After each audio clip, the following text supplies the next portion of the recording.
Hi, writers. Welcome to your next day of realistic fiction writing. Yesterday, you did some learning about what series writing is. It's when an author likes a character and they stick with that character across many books. Yesterday, you did a lot of planning for your realistic fiction series. The first thing that you did to plan for your book was step one, touching and telling your story. Touching and telling your story out loud helps your brain transfer your thoughts onto the paper.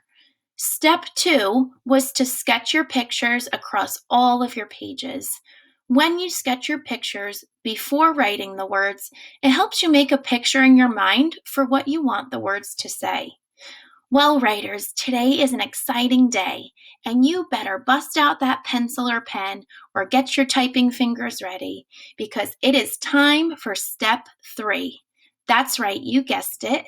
It's time to write. So today, you're going to focus on writing lots of words for your realistic fiction story. As you're writing, I want you to think about a few things. Ways to bring stories to life. This chart may look familiar from something we looked at in our small moment writing at the beginning of the school year. So you can bring your characters to life by unfreezing them, by making them move, and making them talk. You can also tell the small steps in the story. Remember to stretch your story across many pages, at least 5 pages, and if you need to add more pages, that's perfectly fine. By telling the small steps, you're not giving away the ending on the first or second page. You're telling it part by part. And lastly, one way to make your story interesting is by bringing out the inside of your characters. The inside means the way that the character feels and the way that the character thinks. I did a little practicing in my own writing and want to highlight some things that I tried to focus on as I was writing the words. The first thing I do before I point that out is I'm going to reread my story to you. Chirp, chirp, sang the birds. Kit opened her eyes.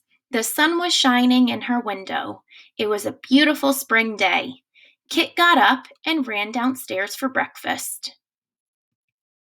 Good morning, Kit. Would you like some pancakes for breakfast? Asked Kit's mom. Pancakes were Kit's favorite. That sounds yummy.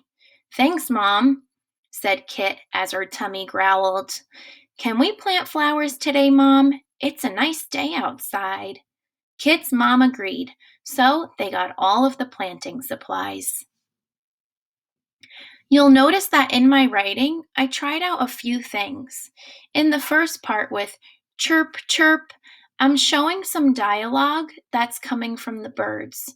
And when I open my stories this way, it catches my reader's attention.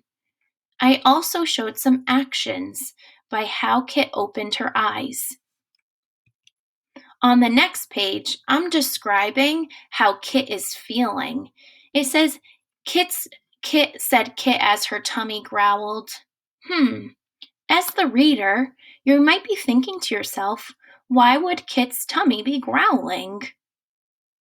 Well, of course it means that she's hungry, but I didn't just go and say Kit was really hungry. I showed how she was feeling by describing what she was feeling and said her tummy growled. Of course, she's ready for pancakes now.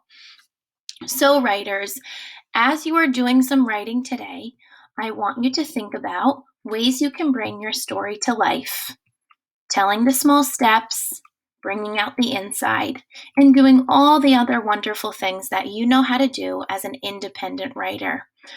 Okay, it's time to get those pens, those pencils, and those typing fingers ready because off you go, writers. Enjoy writing your realistic fiction book today. See you next time.